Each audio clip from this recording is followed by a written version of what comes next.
ठीक है बेटे, what we are going to study in this chapter, we are going to study about the systems of classification first. ठीक है, there are various systems of classification that are given by scientist time to time for classification of plants. ठीक है, तो उसके अंदर उसने उन्होंने कुछ ना कुछ खास तरह के करेक्टर्स जो है उनको कंसीडर किया है। तो we have so many types of these systems of classification। ठीक है, तो वन बाय वन उनके बारे में जानेंगे। देखो कौन कौन से सिस्टम है क्लासिफिकेशन के। Artificial system of classification, then we have natural system of classification, then phylogenetic system of classification is there. ठीक है, हमेशा याद रखिए फाइलोजेनी वर्ड का मतलब होता है एवोल्यूशनरी हिस्ट्री। ठीक है, किसी भी प्लांट स्पीशीज जो है उसका एवोल्यूशन कौन सी दूसरी प्लांट स्पीशीज में से हुआ है, वो उनके एंसेस्टर्स कौन रहे हैं, वो हमें फाइलोजेनेटिक सिस्टम बताता है। Then we have numerical taxonomy. देखो नाम से ही पता लग रहा है, न्यूमेरिकल टेक्सोनॉमी मींस कि certain characteristics that are assigned to the plants but they are later stored in the form of some numerals or some codes। ठीक है, तो इसमें कंप्यूटर एप्लीकेशंस का क्या रोल है वो सब पढ़ेंगे। Then we have cytotaxonomy. Cyto word हमेशा सेल के लिए आता है, तो सेल के कॉन्स्टिट्यूएंट्स के बेसिस पे ये दिया गया है। उसके बाद कीमो टैक्सोनॉमी। कीमो वर्ड का मतलब यहाँ पे किससे होता है, केमिकल से होता है। ठीक है बेटे, तो अलग अलग तरह के प्लांट्स जो हैं वो अलग अलग तरह के केमिकल्स प्रोड्यूस करते हैं। तो टैक्सोनॉमी जो है it is a branch of biology that deals with identification and classification of living organisms और प्लांट स्पीशीज। ठीक है, तो केमिकल्स किस तरह के अलग अलग प्लांट स्पीशीज के अंदर प्रोड्यूस होते हैं उसके बेसिस पे हमने उनका क्लासिफिकेशन किया है। तो देखो फर्स्ट सिस्टम हमारा क्लासिफिकेशन का जो है that is known as the artificial system of classification. ठीक है, क्या कहता है आर्टिफिशियल सिस्टम ऑफ क्लासिफिकेशन। सबसे पहले ये सिस्टम जो है वो किस चीज पे बेस्ड है, तो कहते हैं कि इसके अंदर हमने प्लांट्स जो है उनके सुपरफिशियल मॉर्फोलॉजिकल करेक्टर्स को कंसीडर किया। ठीक है, कोई भी प्लांट जो है वो उसकी हैबिट किस तरह की है, क्या वो प्लांट एक ट्री है, हर्ब है, श्रब है, क्लाइंबर है, एपीफाइट है, किस तरह का प्लांट है। ठीक है बेटे, इसके अलावा कहते हैं कि मॉर्फोलॉजिकल करेक्टर्स को पूरे के पूरे मॉर्फोलॉजिकल करेक्टर्स को लिया है, तो इसका मतलब पर्टिकुलर प्लांट ऑर्गन का कलर कैसा है, नंबर ऑफ प्लांट ऑर्गन्स कितने हैं, लीव्स कितने हैं, रूट्स कैसी हैं। ठीक है, शेप ऑफ लीव्स कैसे हैं, क्या वो सिंपल लीफ है, क्या वो कंपाउंड लीफ है। अगर हमें लीव्स का भी पता लग जाता है कि वो सिंपल है, कंपाउंड है, पिन्नेट कंपाउंड है, पाल्मेट कंपाउंड है, तो वेरिएशन कैसी है। ठीक है, तो कहते हैं कि आर्टिफिशियल सिस्टम जो है उसके अंदर एज अ ग्लैंस किसको लिया गया है, मॉर्फोलॉजिकल करेक्टर्स को लिया गया है। प्लांट की हैबिट ली गई है, किस तरह का प्लांट है, अपने हैबिटेट में किस तरह से वो अपनी हैबिट शो करते हैं, कलर कैसा है उसके प्लांट के पार्ट्स का, नंबर कैसा है, शेप ऑफ लीव्स जो है वो कैसे है। ठीक है बेटे, तो कहते हैं कि मेन फोकस किन चीजों के ऊपर है आर्टिफिशियल सिस्टम में, वेजिटेटिव करेक्टर्स पे मेन फोकस किया गया है, habit, colour, number and shape of leaves के ऊपर ध्यान दिया गया है। पर इसके अलावा वेजिटेटिव करेक्टर्स के अलावा उसके अंदर कुछ रिप्रोडक्टिव करेक्टर्स को भी लिया गया है। ठीक है, तो एंड्रोशियम का स्ट्रक्चर भी इसमें फर्स्ट टाइम कंसीडर किया गया कि मेल रिप्रोडक्टिव ऑर्गन जो है वो कैसा स्ट्रक्चर रखता है, उसके बारे में बताया हुआ है। और इसके अलावा कहते हैं कि आर्टिफिशियल सिस्टम जो है क्लासिफिकेशन का वो क्लोजली रिलेटेड स्पीशीज जो है उनको सेपरेट करता है एक दूसरे से on the basis of some characters that are present as their unique characters.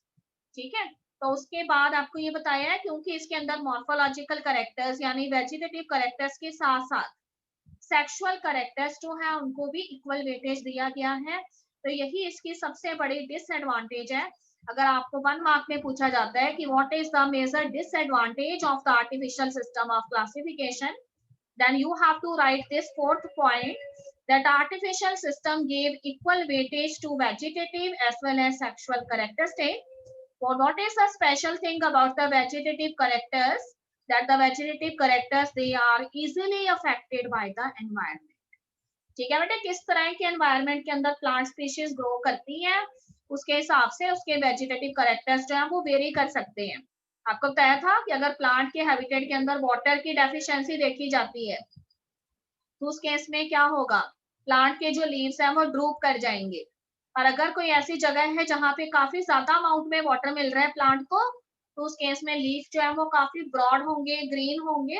तो कहते हैं कि वेजिटेटिव और जो रिप्रोडक्टिव करेक्टर है उनको एक साथ लेना बिल्कुल भी सही नहीं है, क्योंकि वेजिटेटिव करेक्टर्स पे एनवायरनमेंट का डायरेक्ट इफेक्ट पड़ता है। तो ये इस सिस्टम की सबसे मेजर डिसएडवांटेज थी। ठीक है बेटे। तो नेक्स्ट सिस्टम जो है क्लासिफिकेशन का, जो इंडिया के अंदर भी फॉलो किया जाता है, and that system of classification is known as natural system of classification। ठीक है, नेचुरल सिस्टम ऑफ क्लासिफिकेशन जो है वो प्लांट की नेचुरल एफिनिटीज पे बेस्ड है। तो कहते हैं कि सिस्टम की खास बात क्या है, कि सिस्टम के अंदर सिर्फ एक्सटर्नल फीचर्स को ही नहीं लिया गया, बल्कि इसके अलावा इंटरनल फीचर्स जो इनको भी साइंटिस्ट के द्वारा कंसीडर किया गया। तो उन्होंने कहा कि हमें पर्टिकुलर प्लांट सेल जो है उसका अल्ट्रा स्ट्रक्चर भी स्टडी करना है। ठीक है, प्लांट सेल की एनाटॉमी भी हमारे लिए इंपॉर्टेंट है, कि अगर हम लीफ को स्टडी कर रहे हैं तो we should also know the anatomical structure of that leaf, क्योंकि आपको पता है कि मोनोकॉट लीफ जो है उसमें वेरिएशंस अलग होंगी, डाइकॉट लीफ जो है उसके अंदर अलग वेरिएशंस होंगी। बताओ एक खास करेक्टर जो सिर्फ आपको मोनोकॉट लीफ के अंदर ही नजर आएगा। सोचो, एक ऐसा करेक्टर जो आपको मोनोकॉट लीफ के अंदर ही नजर आएगा, डाइकॉट में नहीं होगा। अभी अभी हमने फोटोसिंथेसिस चैप्टर पढ़ा है। हाँ जी, कुछ नहीं आ रहा याद।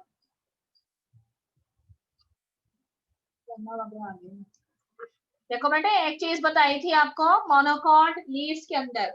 ठीक है, वैसे तो डाइकॉट में भी वेस्कुलर बंडल्स प्रेजेंट है, मोनोकॉट में भी है, पर आपको बताया था कि मोनोकॉट जो है उसके एग्जांपल्स में मेज, बीट ये सब आ जाते हैं ना। तो उनके अंदर आपको वेस्कुलर बंडल्स के आसपास खास तरह के सेल्स प्रेजेंट होते हैं, जिनको बंडल शीथ सेल्स कहते हैं। ठीक है, और ये बंडल शीथ सेल्स जो है वो गैसियस एक्सचेंज नहीं होने देते, और इसीलिए वहां पे रुबिस्को एंजाइम जो है वो CO2 के साथ बाइंड करता है। ये मैंने आपको फोटोसिंथेसिस में बताया था। और इसीलिए उनके अंदर कौन सा साइकिल चलता है, C4 साइकिल चलता है। ठीक है, तो एनाटॉमिकल फीचर्स को स्टडी करना बहुत जरूरी है, चाहे वो रूट के हैं, चाहे वो स्टेम के हैं, चाहे वो लीव्स के हैं। ठीक है, एम्ब्रियोलॉजी को स्टडी करना जरूरी है। ठीक है, एम्ब्रियो का डेवलपमेंट किस तरीके से होता है, डाइकॉट और मोनोकॉट एम्ब्रियो में बहुत बड़ा डिफरेंस होता है। ठीक है बेटे, बताओ डाइकॉट और मोनोकॉट एम्ब्रियो में एक बड़ा डिफरेंस क्या है सीड के रिगार्डिंग। देखो नेम से ही पता लग रहा है, मोनोकॉट एंड डाइकॉट के अंदर सीड के रिगार्डिंग क्या डिफरेंस होगा एक बड़ा। मोनोकॉट के अंदर 1 कॉटिलिडॉन प्रेजेंट होगी, डाइकॉट में 2 कॉटिलिडॉन प्रेजेंट होगी। अब क्वेश्चन ये है कि वो 1 कॉटिलिडॉन, ठीक है, जो मोनोकॉट में प्रेजेंट होती है उसको एक खास नाम दिया गया है, बताओ क्या नेम है वो। What is the special name given to the single cotyledon that is present in a monocot? Yes, it is scutellum। ठीक है बेटे, इसके अलावा कहते हैं कि फोटोकेमिस्ट्री के बेसिस पे भी डिफरेंसेस देखे जाते हैं। ठीक है, फोटोकेमिस्ट्री का मतलब है कि लाइट की प्रेजेंस पे certain type of chemical substances का प्रोडक्शन होता है मोनोकॉट्स एंड डाइकॉट्स में, वो भी डिफर करता है। तो इस चीज को भी ध्यान में रखा गया नेचुरल सिस्टम में। अब किसने दिया था ये सिस्टम, अगर आपसे 1 मार्क में पूछ लिया जाता है तो आपको याद रहना चाहिए George Bentham and Joseph Dalton Hooker, या फिर सिंपली हम इसको कह देते हैं Bentham and Hooker system of classification. ठीक है, तो जैसे ही आप BSc के अंदर जाएंगे क्लासिफिकेशन पढ़ेंगे टैक्सोनॉमी की बुक में, तो ये सिस्टम हमें लर्न करना पड़ेगा। ये इतना छोटा नहीं है, लंबा चौड़ा सिस्टम है। और याद रखिए कि इंडिया के अंदर ये सिस्टम चलता है बेंथम एंड हुकर सिस्टम। वो मैंने आपको बताया था कि उस समय ब्रिटिश रूल यहाँ पे था, और बेंथम एंड हुकर जो थे वो ब्रिटिश साइंटिस्ट थे, और इसीलिए उन्होंने इंडिया के फ्लोरा का यहाँ पे क्लासिफिकेशन किया इंडिया में आकर, इसीलिए यहाँ पे Bentham and Hooker system of classification follow किया जाता है। ओके बेटे, नेक्स्ट सिस्टम हमारा क्लासिफिकेशन का जो है it is known as the phylogenetic system of classification. क्या कहता है कि पर्टिकुलर जो भी लिविंग ऑर्गेनिजम्स हैं हमें उनकी एवोल्यूशनरी रिलेशनशिप्स पे भी ध्यान देना चाहिए। ठीक है, तो हमें ये पता होना चाहिए कि अगर हम ब्रायोफाइट्स की बात कर रहे हैं, हम टेरिडोफाइट्स की बात कर रहे हैं, तो उनके पास्ट के अंदर एंसेस्टर्स कौन रहे हैं। देखो कोई भी प्लांट जो हमें प्रेजेंट एज के अंदर नजर आ रहे हैं, वो आज हमें जैसा नजर आ रहा है वो कुछ साल पहले वैसा नहीं था। ठीक है, कोई ना कोई उसके एंसेस्टर्स रहे हैं जिससे वो प्लांट जो है वो ओरिजिनेट हुआ है। तो कहते हैं कि एवोल्यूशनरी हिस्ट्री जो है हमें कंसीडर करनी है, यहाँ पर हमें ये पता लगाना है कि पर्टिकुलर टेक्सॉन जो है उसके कॉमन एंसेस्टर कौन से, ठीक है, या फिर अलग अलग टेक्सॉन कोई ऐसे तो नहीं है जिनके कॉमन एंसेस्टर सेम है।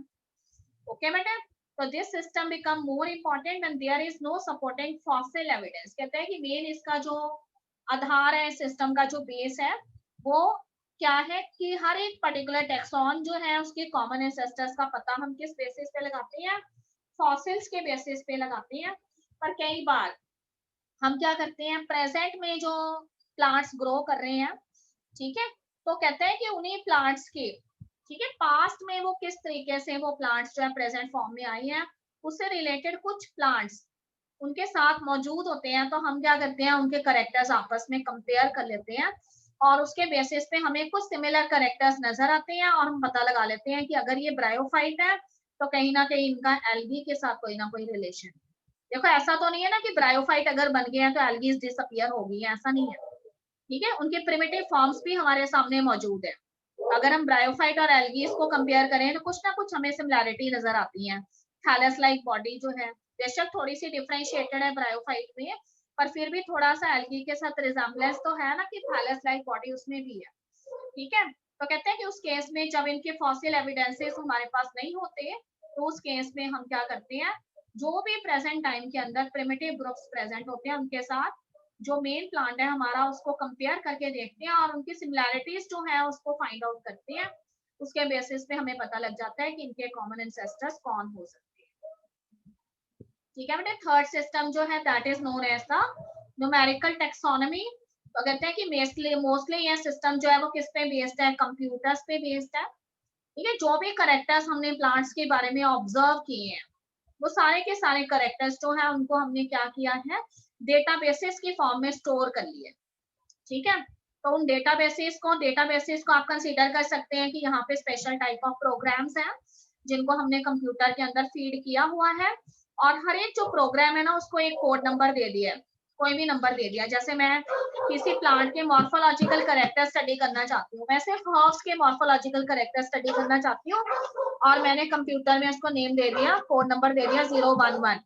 तो जब मैं कंप्यूटर में ये वाला कोड नंबर डालूंगी 011 तो उस पर्टिकुलर एरिया में जितने भी फ्लोरा में हर्ब्स होंगे उन सबके करेक्टर्स मेरे पास 1 बाय 1 आ जाएंगे, ठीक है, अल्फाबेटिकल ऑर्डर में आ जाएंगे। तो मुझे पता लग जाएगा कि मैं अगर फगवाड़ा का फ्लोरा स्टडी कर रही हूँ तो फगवाड़ा के अंदर इतनी तरह की हर्ब्स प्रेजेंट है। अगर मैं फगवाड़ा के अंदर भी अर्बन एस्टेट का फ्लोरा स्टडी कर रही हूँ तो उसके अंदर ये सारे के सारे जो हर्ब्स हैं वो प्रेजेंट है। तो एक सिंपली मुझे एक कोड वर्ड देना है और इंटायर इंफॉर्मेशन मेरे पास जो है वो आ जानी है। तो इसलिए वो कहते हैं कि बहुत ही थोड़े टाइम के अंदर हम क्या कर सकते हैं, ह्यूज नंबर ऑफ करेक्टर्स को स्टडी कर सकते हैं। करेक्टर्स को हमने यहाँ पे क्या किया हुआ है, एक कोड वर्ड के जरिए सेव करके रखा हुआ है, तो इंफॉर्मेशन हमारी कहीं पे भी लॉस्ट नहीं हो सकती। तो ये एक मॉडर्न टेक्नोलॉजी है जिसके जरिए हम टेक्सोनॉमिकल करेक्टर्स को स्टडी करते हैं, ठीक है बेटे। उसके बाद दो और ब्रांचेस आ जाती हैं क्लासिफिकेशन की, and that is cytotaxonomy and chemotaxonomy. तो साइटोटेक्सोनॉमी में हम कौन से सेल के करेक्टर स्टडी करते हैं, क्रोमोसोम नंबर स्टडी करते हैं, ठीक है। तो हर एक प्लांट स्पीशीज का क्रोमोसोम नंबर जो है वो वेरी करता है। अगर मैं बनियान ट्री के बारे में बात करूंगी तो उसका क्रोमोसोम नंबर डिफरेंट होगा। अगर मैं कैरेट ग्रास की बात करूंगी तो उसका क्रोमोसोम नंबर डिफरेंट है। अगर मैं रोज प्लांट की बात कर रही हूँ तो उसका क्रोमोसोम नंबर भी डिफरेंट है, ठीक है बेटे। तो क्रोमोसोम नंबर के बेसिस पे हम उनका पता लगा सकते हैं। स्ट्रक्चर के बेसिस पे क्रोमोसोम का स्ट्रक्चर किस तरीके का है वो हम स्टडी करेंगे और क्रोमोसोम का बिहेवियर कैसा है, ठीक है। सभी बच्चे सोच रहे होंगे क्रोमोसोम के बिहेवियर से क्या मतलब है। तो आपको पता है कि सभी क्रोमोसोम ने क्या करना है, सेल डिवीजन के अंदर पार्टिसिपेट करना है और सेल डिवीजन के दौरान ये क्रोमोसोम किस तरीके का बिहेवियर शो करते हैं, कैसे इनके अंदर जो मूवमेंट्स देखी जाती हैं वो भी वेरी करेंगे स्पीशीज टू स्पीशीज। तो उसके बारे में यहाँ पे स्टडी किया जाता है। जब हम क्रोमोसोम के बारे में एंटायर इंफॉर्मेशन स्टडी करते हैं, उसके नंबर के बारे में, उनके स्ट्रक्चर के बारे में, बिहेवियर के बारे में, ठीक है बेटे। तो इसके लिए हम वर्ड यूज करते हैं कैरियोटाइप, ठीक है, it is known as karyotype. Karyon word आपने सुना हुआ है, कैरियन वर्ड का मतलब न्यूक्लियस होता है और क्रोमोसोम न्यूक्लियस के अंदर प्रेजेंट होते हैं। तो karyotype is the systematic arrangement of the chromosome and the various characters we have to study it from this karyotype. ठीक है बेटे। फिर कीमोटेक्सोनॉमी, कीमोटेक्सोनॉमी में वो कहते हैं कि हर एक प्लांट जो है वो अलग अलग तरह के केमिकल कॉन्स्टिट्यूएंट्स जो है वो प्रोड्यूस करते हैं। देखो दो तरह के कॉन्स्टिट्यूएंट्स की यहाँ पर मैं बात कर रही हूँ, एक प्राइमरी मेटाबोलाइट्स होते हैं, एक सेकेंडरी मेटाबोलाइट्स होते हैं। ये आप बायोमोलिक्यूल में जान चुके हैं। प्राइमरी मेटाबोलाइट्स फोटोसिंथेसिस के प्रोडक्ट होते हैं। ठीक है, जैसे कई प्लांट्स के अंदर प्रोटीन्स बने हैं, कईयों में कार्बोहाइड्रेट बने हैं, कईयों में ऑयल्स बने हैं, फैट्स बने हैं, ये तो फोटोसिंथेसिस के प्रोडक्ट है। पर इसके अलावा वो कहता है कि प्लांट जो है वो अपने आप को कई बार अपने आप को प्रोटेक्ट करने के लिए फोटोसिंथेटिक प्रोडक्ट्स के अलावा भी कुछ केमिकल रिलीज करता है, जिनको हम सेकेंडरी मेटाबॉलिक प्रोडक्ट या सेकेंडरी मेटाबोलाइट्स कहते हैं। ठीक है, जैसे कई बार आप कोई लीफ प्लग करते हैं, आप कोई फ्लावर प्लग करते हैं, तो आपके हाथ में एक मिल्की सब्सटेंस लग जाता है, इट इज लेटेक्स। ठीक है, कई बार कुछ गमी सब्सटेंस आपके कांटेक्ट में आता है तो गम्स होते हैं, तो लेटेक्स, गम्स, रेजिन्स, टैनिन्स, ये सारे जो है वो सेकेंडरी मेटाबोलाइट्स हैं। ओके बेटे।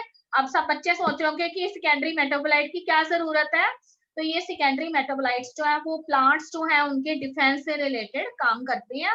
तो कोई भी एनिमल्स जो प्लांट्स को किसी तरह से हार्म पहुंचा सकते हैं, जो प्लांट्स के पैथोजेंस हो सकते हैं, उनके लिए ये पॉइजन्स होते हैं। ठीक है, तो इस तरीके से हम इनका इस्तेमाल कर लेते हैं, प्लांट्स के ये सेकेंडरी मेटाबोलाइट्स हम इनसे चुराकर अपनी मेडिसिन तैयार कर लेते हैं।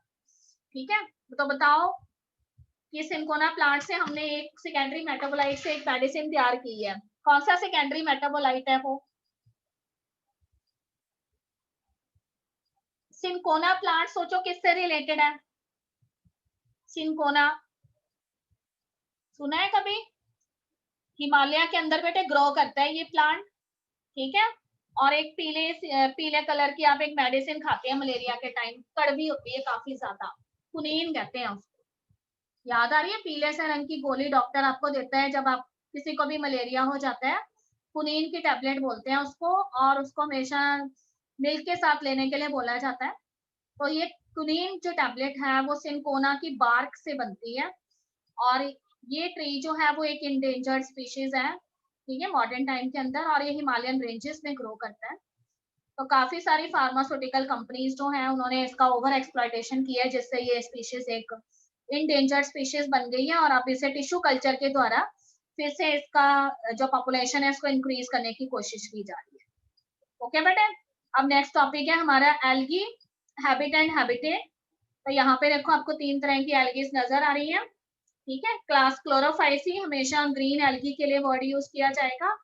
क्लास फेओफाइसी जो है वो ब्राउन एल्गी होती है, हमेशा याद रखिए कि ब्राउन एल्गी जो है वो आपको ओशियंस के अंदर जो है वो नजर आएगी। ग्रीन एल्गी आपको कहीं पे भी नजर आ सकती है, फ्रेश वाटर सोर्सेस भी होते हैं, ओशियंस में भी नजर आ सकती है।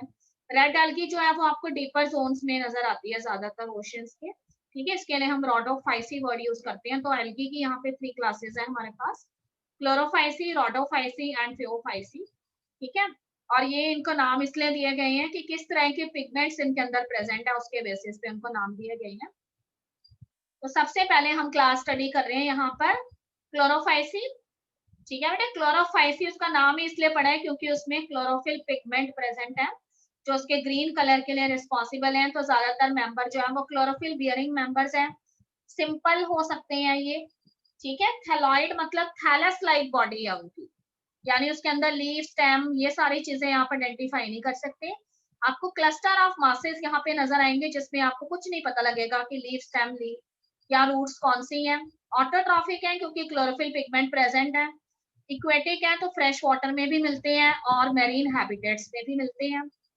ठीक है बेटे, वैरायटी ऑफ हैबिटेट्स जो है उनके अंदर ग्रीन एल्गी प्रेजेंट होती है। अगर आपके घर में भी कोई ऐसा कॉर्नर है जहाँ पे हमेशा मॉइस्चर रहता है, तो वहां पे ग्रीन एल्गी और लाइकन्स आपको इजीली मिल जाएंगे। ठीक है, कोई ऐसे स्टोन्स है रिवर बैंक पे जहाँ पे अक्सर मॉइस्चर बना रहता है, और वहां पे आपको ग्रीन एल्गी नजर आ जाती है सॉइल में। ठीक है, ग्रीन एल्गी जो है वो आपको कारपेट की फॉर्म में नजर आती है। वुड जो है अगर मॉइस्ट रहती है तो उस पे भी ग्रीन एल्गी की ग्रोथ आपको नजर आ जाती है। ठीक है, आपका खुद का बाथरूम का जो डोर है उसको आप ऑब्जर्व करें, अगर हमेशा वो मॉइस्ट रहता है तो उसमें ग्रीन एल्गी की ग्रोथ होने लग जाती है। इसके अलावा कहते हैं कि एल्गी जो है वो अलग अलग तरह के एसोसिएशन में रहती है। फंजाई के साथ अगर एल्गी एसोसिएशन में रहती है तो उसको हम लाइकन्स कहते हैं। ठीक है बेटे, ऐसे एनिमल्स जो एक्सट्रीम कोल्ड कंडीशंस में रहते हैं, जैसे बियर्स हैं, तो बियर्स जो है उनकी बॉडी के ऊपर भी एल्गी की ग्रोथ होने लग जाती है। इसके अलावा कहते हैं कि अगर हम उसके साइज की बात करें तो साइज जो है उसका सिंपलेस्ट से लेके कॉम्प्लेक्स हो सकता है। और कुछ एल्गीज ऐसी हैं जो कॉलोनीज की फॉर्म में रहते हैं, कई सारे सेल एक साथ रहते हैं, ठीक है, जैसे वॉल बॉक्स एल्गी है। तो वॉल बॉक्स एल्गी के अंदर आपको कॉलोनी ऑफ सेल्स नजर आते हैं, सिंगल सेल नहीं होता, खूब सारे सेल होते हैं। कई बार हमें बड़े बड़े फिलामेंट नजर आते हैं एल्गीज के, जैसे कि यूलोथ्रिक्स के अंदर, स्पाइरोगायरा के अंदर, ठीक है, रिबन लाइक एल्गी होती है ये। फिर मैरीन फॉर्म्स जो है क्लोरोफाइसी की, काफी बड़ी साइज की हो सकती है, और उसके अंदर एग्जांपल्स में कैल्प्स आ जाते हैं, ठीक है। तो कैल्प्स जो है वो अगर आप सी के अंदर एंटर करके देखते हैं इस ग्रीन एल्गी को, तो आपको लगेगा कि सी के अंदर जो है काफी बड़े बड़े ट्रीज प्रेजेंट है। ओके बेटे, अगर वो कहता है कि हम इनकी रिप्रोडक्शन की बात करें, तो रिप्रोडक्शन तीनों ही मेथड से इसके अंदर होगा, वेजिटेटिव भी, एसेक्सुअल भी एंड सेक्सुअल भी। वेजिटेटिव रिप्रोडक्शन बिल्कुल सिंपल है, फ्रेगमेंटेशन के जरिए होगा, फ्रेगमेंट्स हो जाएंगे थैलेस के खूब सारे, और हर एक फ्रेगमेंट से न्यू एल्गी जो है वो फॉर्म हो जाएगी। अगर ए सेक्सुअल रिप्रोडक्शन की बात करेंगे तो तरह तरह के स्पोर्स जो है वो बनते हैं यहाँ पर ए सेक्सुअल रिप्रोडक्शन में अगर फ्लैजिलेटेड स्पोर्स बनते हैं तो हम उसके लिए मोटाइल वर्ड यूज करते हैं। तो अगर हमारे पास मोटाइल स्पोर्स हैं तो हमेशा याद रखिए कि वो जू स्पोर्स होंगे, ठीक है, तो उसमें फ्लैजिला प्रेजेंट होंगे। अगर सेक्सुअल रिप्रोडक्शन की बात करेंगे तो उस केस में स्पोर्स नहीं होंगे, उसकी जगह पे क्या होंगे, गैमेट्स होंगे। और गैमेट्स जो है वो फ्लैजिलेटेड भी हो सकते हैं, यानी मोटाइल भी हो सकते हैं, और नॉन फ्लैजिलेटेड भी हो सकते हैं, यानी उसमें फ्लैजिला एब्सेंट भी हो सकते हैं। ओके बेटे, आप कहते हैं कि अगर सेक्सुअल रिप्रोडक्शन की बात करें तो तीनों तरह की सेक्सुअल रिप्रोडक्शन यहाँ पे देखी जाएगी, आइसोगैमी, एनिसोगैमी एंड ooगैमी। ठीक है, आइसोगैमी देखो नाम से पता लग रहा है, अगर मेल एंड फीमेल गैमेट का साइज एक बराबर है तो फिर वो आइसोगैमस है। अगर कहते हैं कि मेल गैमेट साइज में छोटा है और फीमेल गैमेट साइज में बड़ी है तो फिर वो एनिसोगैमस कंडीशन है। और अगर वो कहता है कि मेल गैमेट जो है वो साइज में छोटा है, फीमेल गैमेट साइज में बड़ी है, पर स्टेशनरी है, एक पर्टिकुलर जगह पे लोकेटेड है, और उसमें एग सेल प्रेजेंट है, तो फिर वो ooगैमी है। ठीक है बेटे, यहाँ पे देखो हमें फर्स्ट एल्गी जो नजर आ रही है वो यहाँ पे स्पाइरोगायरा एल्गी, आपको वॉलबॉक्स एल्गी नजर आ रही है, ठीक है बेटे। इसके अलावा आपको मैंने तीनों तरह की एल्गीज यहाँ पे दिखाई हुई हैं, ठीक है। ब्राउन एल्गी में आपको सारगाइसम एल्गी नजर आ रही है, और यहाँ पे तीसरी एल्गी रोडोफाइसी का मेंबर है, और यहाँ पे जो रोडोफाइसी में रेड एल्गी आपको नजर आ रही है वो पॉलीसाइफोनिया है, ठीक है बेटे। तो यहाँ पे आपको ज्यादातर जो ब्राउन एल्गी होती है वो सारगाइसम एल्गी होती है, और सारगाइसम एल्गी जो है वो सी के अंदर बहुत ज्यादा नंबर में प्रेजेंट होती है, तो इसलिए सी को कई बार हम सारगासो सी के नाम से भी जानते हैं, जहाँ पे काफी ज्यादा अमाउंट में सारगाइसम एल्गी प्रेजेंट है।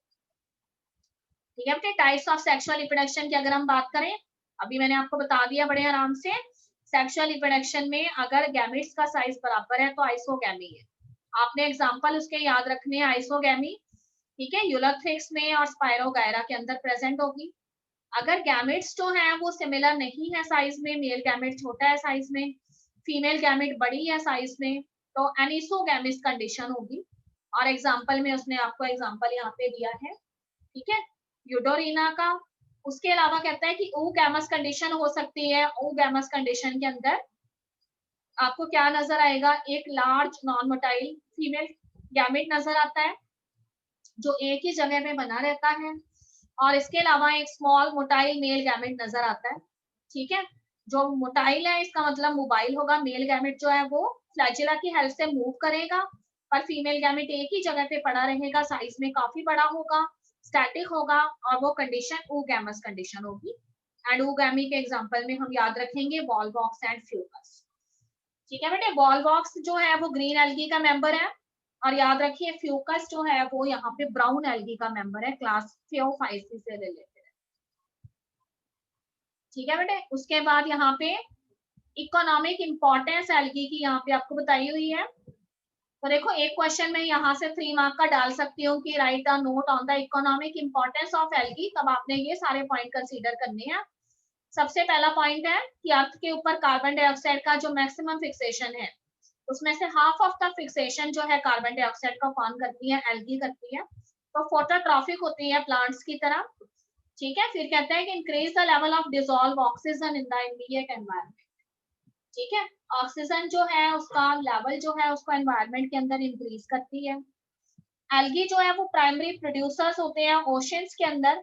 एक्वेटिक एनिमल्स जो है वो अपने फूड के रूप में एल्गीज को लेते हैं, ठीक है बेटे। इसके अलावा ह्यूमंस भी लेते हैं अगर आपको बताया जाए तो। फिर देखो कुछ स्पीशीज है एल्गी की, जैसे पॉरफायरा, लैमिनेरिया, सारगाइसम। ये ऐसी एल्गीज हैं, ऐसी मरीन एल्गीज हैं जिन्हें हम फूड के रूप में खाते हैं। तो कई बार आप एक 5 स्टार होटल में चले जाते हैं और बड़े शान से उनको बोलते हैं कि हमें सी फूड जो है वो सर्व किया जाए, ठीक है।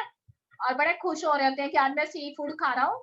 तो आपकी जानकारी के लिए आपको बता दिया जाए कि वो सी फूड जो होता है उसके अंदर एल्गी भी होती है, जो आप बड़ी खुशी से खा रहे होते हैं, ठीक है, और एंजॉय कर रहे होते हैं। तो उसमें पॉरफायरा, लैमिनेरिया एंड सारगाइसम एल्गी, ठीक है, फूड होती है और काफी हाईली न्यूट्रिशियस होती है प्रोटीन्स में।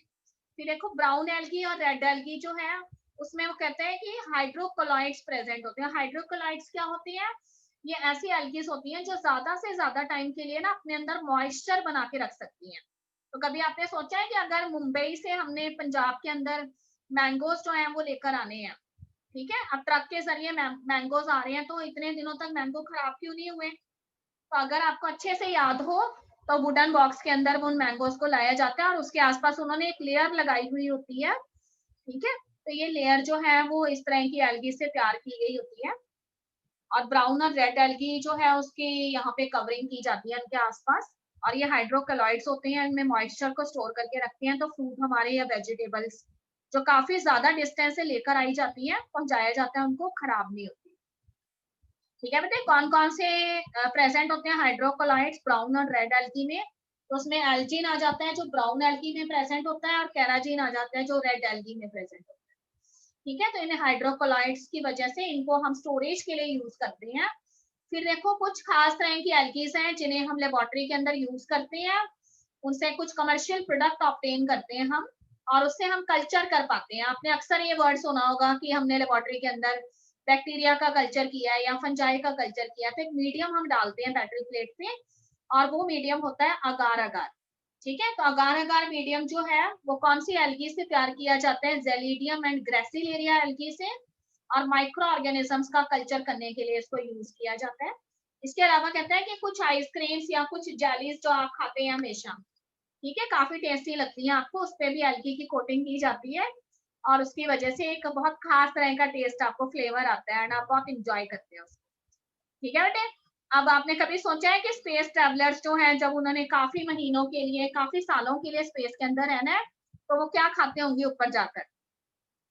ठीक है, आप कितना सारा खाना लेके जाएंगे? पॉसिबल ही नहीं है। सालों साल बाद वो वापस लौटते हैं अर्थ पे। तो कहते हैं कि उस केस में वो कुछ पैकेट्स अपने साथ लेकर जाते हैं और उसमें उन्होंने कुछ एल्गीज जो है उनको ड्राई फॉर्म में स्टोर करके रखा हुआ होता है, ठीक है। तो उसमें एक खास तरह की एल्गी है जो हाईली न्यूट्रिशियस होती है और वो है क्लोरेला एल्गी, और ये प्रोटीन्स में रिच होती है। तो पहले इसका कल्चर कर लिया जाता है और उसके बाद इसको ड्राई करके सुखा लिया जाता है और पैकेट्स में डाल दिया जाता है। अगर आप इसकी 2 पिंच लेंगे तो आपको 4 रोटियों जितनी जो है आपकी बॉडी जो है उसमें जो डिमांड है वो फुलफिल हो जाती है। तो हर रोज उन्होंने क्या करना है? एक एक पिंच लेनी है बस, ठीक है। तो अगर एक एक बार में मान लो डिनर कर रहे हैं या फिर लंच कर रहे हैं, एक पिंच ले ली बस, क्लोरेला एल्गी की 4 चपातीज जो है उनकी बॉडी में चले जानी है, ठीक। तो इस तरह की एल्गीज जो है आपकी लाइफ में इतना सारा काम करती है, ठीक है बेटा। यहाँ पे मैंने सिर्फ ग्रीन एल्गी की पिक्चर्स आपको दिखाई हुई है। देखो थैलस लाइक बॉडी होती है, कुछ नहीं पता लग रहा आपको कि लीफ है, स्टेम है या रूट है, ऐसी बॉडी रहेगी, ठीक है। इजिली आप कलेक्ट कर सकते हैं। कोई भी आपको पॉन्ड नजर आता है, कई बार आप हिल स्टेशन पे घूमने जाते हैं, अब ये नहीं कहना कि मैडम ने बोला था कि सारे बच्चे पानी के अंदर उतर जाए, वहां जाके गड़बड़ मत कर लेना, बस दूर दूर से ही देखना है। अगर जगह जो है वो ज्यादा गहरी नहीं है तब देखेंगे, वैसे ही आपको फ्लोट करते हुए नजर आ जाएंगे, ठीक है। रिवर्स बैंक पे आप जाते हैं या झरने देखते हैं आप स्ट्रीम्स लेक्स में, तो ऐसी एल्गी आपको नजर आ जाए, ठीक है बेटे। देहरादून मैसूरी की तरफ जाते हैं ना घूमने के लिए या हिमाचल जाएंगे तब आपको नजर आती है, ठीक है। यहाँ पे आपको बॉल बॉक्स एल्गी दिखाई गई है, देखो आपको एक एक सेल नजर आ रहा है पर ये एक सेल नहीं है, इसके अंदर खूब सारे सेल्स होते हैं और फ्लैजिला की हेल्प से सभी सेल्स आपस में अटैच होते हैं। ठीक है, तीसरी पिक्चर जो है वो यहाँ पे कारा एल्गी की है, चारा कारा कुछ भी कह लो इसको। ठीक है, हमारे सर जो है वो कारा बोलते थे, इसलिए मैं कारा बोलती हूँ, तुम्हारी मर्जी है, तुम जो मर्जी बोलो। तो इसके अंदर देखो आपको थोड़ा थोड़ा सा प्लांट की ट्री जैसा स्ट्रक्चर नजर आ रहा है, देखो कुछ ब्रांचेस नजर आ रही हैं आपको, कुछ स्टेम नजर आ रहे हैं। तो ये थोड़ी सी कॉम्प्लेक्स एल्गी होती है, ग्रीन एल्गी। ठीक है बेटे, अब वो कहते हैं कि ग्रीन एल्गी की अगर हम स्ट्रक्चर की बात करें तो ग्रीन एल्गी जो है उसमें प्लांट बॉडी यूनिसेलुलर भी हो सकती है, कॉलोनीज की फॉर्म में भी हो सकती है, फिलामेंट्स की फॉर्म में भी हो सकती है। क्यों बोला गया है इसको ग्रीन एल्गी? तो दो पिगमेंट इसमें खास है, chlorophyll A and chlorophyll B. ठीक है बेटे, क्लोरोफिल ए और क्लोरोफिल बी जिन ऑर्गेनेल्स में प्रेजेंट है उनको क्लोरोप्लास्ट बोला गया है। और क्लोरोप्लास्ट की वैरायटी ऑफ शेप्स है। ठीक है, दे may B disc like, they may B reticulate, they may be plate like, cup like, spiral shape, ribbon shape. बताओ एक एल्गी जिसमें रिबन शेप क्लोरोप्लास्ट प्रेजेंट है, बताओ। अभी पढ़ाया था 10th क्लास में रिबन शेप, सोचो। स्पायरोगायरा, स्पायरोगायरा पढ़ा था ना। इसके अलावा देखो स्टोरेज बॉडीज जो हैं वो भी प्रेजेंट होती हैं क्लोरोप्लास्ट के अंदर। खास तरह की स्टोरेज बॉडीज होती हैं जिन्हें पेरिनॉइड्स बोला जाता है। और इन पेरिनॉइड्स के अंदर ग्रीन एल्गी जो है अपना रिजर्व फूड मटेरियल स्टोर करती है। तो ग्रीन एल्गी के रिजर्व फूड मटेरियल के अंदर स्टार्च तो होता ही है, पर इसके अलावा प्रोटीन्स हो सकते हैं और ऑयल्स हो सकते हैं। ठीक है बेटे, डिपेंड करेगा कि किस तरह की जो है वो एल्गी है। तो तीन चीजें स्टोर करेगी, स्टार्च, ऑयल एंड प्रोटीन्स। ठीक है बेटे, सेल वॉल की अगर बात करेंगे तो सेल वॉल जो है इसकी इनर लेयर सेलुलोज से बनी हुई है, पर आउटर लेयर पे क्या प्रेजेंट है? पैक्टिन प्रेजेंट है। पैक्टोस वर्ड इसके लिए हमने यूज किया। वेजिटेटिव रिप्रोडक्शन की बात करेंगे तो तीनों तरीके से वेजिटेटिव रिप्रोडक्शन फ्रेगमेंटेशन से होगी। ठीक है, और तीनों तरह की रिप्रोडक्शन प्रेजेंट है। एसेक्सुअल रिप्रोडक्शन किससे होनी है? फ्लैजिलेटेड जू स्पोर्स की हेल्प से होनी है, यानी मोटाइल स्पोर्स होंगे और जिन स्ट्रक्चर्स के अंदर बनेंगे उनको यूस्पोरेंजिया बोला जाएगा। ठीक है, सेक्सुअल रिप्रोडक्शन तीनों तरह की है, आइसोगैमस, अनिसोगैमस, oogamous। वो मैं आपको बता चुकी हूँ, आइसोगैमी क्या होती है, अनिसोगैमी क्या होती है, oogammy क्या होती है। ठीक है बेटे, एग्जाम्पल में ये सारे एग्जाम्पल हमने याद रखने हैं। क्लामाइडोमोनास यूनिसेलुलर एल्गी है, बॉल बॉक्स कॉलोनियल एल्गी है, और यूलोथ्रिक्स और स्पायरोगायरा की अगर हम बात करेंगे तो ये फिलामेंट्स की फॉर्म में होती है, इनके बड़े बड़े फिलामेंट होते हैं। और जो कारा एल्गी है वो थोड़ी सी ज्यादा कॉम्प्लेक्स और डेवलप है, यानी इसके अंदर आपको थोड़े से स्टेम लाइक और leaf like, branch like parts आपको नजर आते हैं। ठीक है बेटे, क्लियर है? बस यहाँ तक करेंगे आज, फिर ये दूसरी एल्गी कंप्लीट नहीं होगी। ठीक है, तो इसमें से देखो कितने सारे क्वेश्चन हमारे आ जाएंगे। एक तो तीनों क्लासेस एल्गी जो है उसमें से कोई ना कोई क्वेश्चन तुम्हें 1 मार्क में, 2 मार्क में और 3 मार्क में आने वाला है। ठीक है, फिर लाइफ साइकिल आपको किसी भी एक प्लांट का लाइफ साइकिल आ जाएगा बीच में से, चाहे ब्रायोफाइट्स का आ जाए, चाहे टेरिडोफाइट्स का आ जाए। तो मैंने तुम्हें बताया था कि उस क्या कहते हैं लाइफ साइकिल का हमने रट्टा नहीं मारना, उसको एक स्टोरी की फॉर्म में याद रखना है। ठीक है, तो इसीलिए मैं ये चैप्टर का रिवीजन दोबारा करवा रही हूँ ताकि लाइफ साइकिल आपके माइंड में एकदम क्लियर कट आ जाए और उसको हमें रटना ना पड़े, हमें बिल्कुल पता हो कि अगर हमने ब्रायोफाइट का लाइफ साइकिल देना है तो लीवर वॉट का कैसे अलग है, मॉसेस का कैसे अलग है। ठीक है, फिर देखो जिम्नोस्पर्म और क्या कहते हैं एंजियोस्पर्म्स में काफी ज्यादा सिमिलैरिटीज हैं, और टेरिडोफाइट्स का उनसे कैसे अलग है। तो इसीलिए एक बार फिर आप सबके बच्चों के माइंड में एकदम ताजी हो जाएंगी चीजें, और इसको रिकॉर्डिंग को एग्जाम से एक दिन पहले फटाफट सुन लेना है और फिर से अगले दिन जाके लिख देना है बस। ठीक है, अब कल मैंने स्कूल जाना है, अगर नेटवर्क प्रॉब्लम रही ना तो फिर मैं बायोमोलिक्यूल के कुछ क्वेश्चंस आपको दे दूंगी करने के लिए। अगर अच्छे से चल रहा हुआ, नेटवर्क प्रॉब्लम ना हुई तो फिर हम एल्गी को आगे स्टडी करेंगे। ठीक है बेटे, देखते हैं